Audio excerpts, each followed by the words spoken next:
লাউ তরকারি রান্না করব। লাউগুলো কেটে নিয়েছি, সুন্দর করে ধুয়ে নিয়েছি। চিংড়ি মাছ দিয়ে রান্না করব। এখানে মশলা কষাচ্ছি, কষানো শেষ।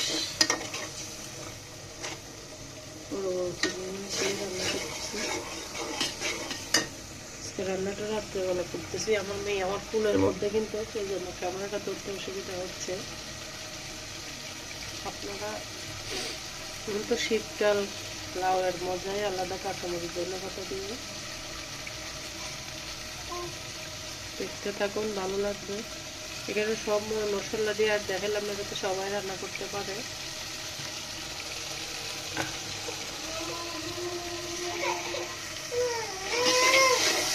দেখতেছেন আমি একদম মশলাগুলো কষাই ফেলবো।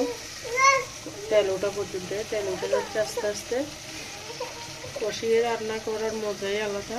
যত কষাবে, যে কোনো জিনিসের টেস্ট তত ভালো হবে। এখন আমার মেয়ে কান্না করতেছে, ওর কান্নার জন্য কিছু করতে পারি না, সারাক্ষণ ওকে বলে তুলে নিয়ে বসে থাকতে।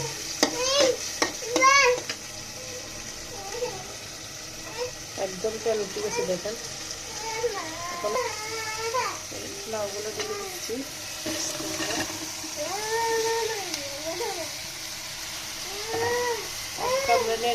দেখুন আমি লাউগুলো সব নেড়ে দিয়েছি সুন্দর করে। এখন আর পানি দিব না। কষানো লাউ থেকে যে পানি বের হবে, ওই পানি দিয়ে আমার লাউটা সিদ্ধ হয়ে যাবে। আপনারা কিভাবে লাউ রান্না করেন অবশ্যই বলবেন। এই পানি থেকে আমি লাউটা সিদ্ধ করে নিব, দেখতে থাকুন, ভালো লাগবে।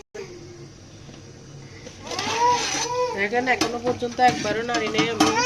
এই কত পানি বের হয়েছে লাউ থেকে, একবারও নাড়ি নেই। দিয়ে গেছি মেয়েকে খাওয়ানোর জন্য, ও চিল্লাচ্ছে, ও ফুলতেছে। এই পানিতেই আমি লাউটা সিদ্ধ করে ফেলবো।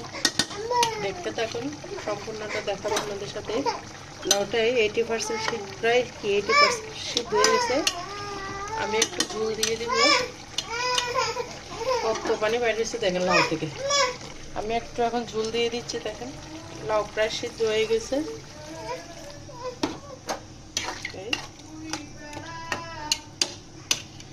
ঝোলের পানি দিয়ে দিচ্ছি, এবার ঢেকে দিচ্ছি, হতে থাক, দেখতে থাকুন, ভালো লাগবে।